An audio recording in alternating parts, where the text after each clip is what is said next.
আসসালামু আলাইকুম রহমতুল্লাহ। কারামতে ইসলামিয়া কওমি মাদ্রাসা ইতিমখানা, এটা হচ্ছে মাদ্রাসার হেফজ বিভাগ। ছাত্রদের জায়গা সংকুলন না হওয়ায় এজন্যে ঘর আরও বৃদ্ধি করা হচ্ছে। এখানে ঘরের নির্মাণ কাজ চলতেছে হেফজ বিভাগের। তো দেশে এবং বিদেশে যারা আছেন মাদ্রাসার মুহিব্বিন, সবার কাছে আকুল আবেদন থাকবে মাদ্রাসার নির্মাণ কাজে রমজানে সহযোগিতা করার জন্যে।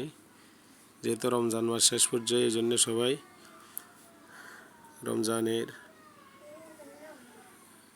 বেশি বেশি সওয়াবের আশায় মাদ্রাসায় নির্মাণ কাজে শরীক হওয়ার জন্য সবার আকুল আবেদন থাকবে। এখানে মাদ্রাসার নাম্বার এবং বিকাশ নাম্বার দেওয়া আছে, যারা মাদ্রাসায় সহযোগিতা করবেন এই নাম্বারে যোগাযোগ করে তারপরে অনুদান পাঠাইতে পারবেন।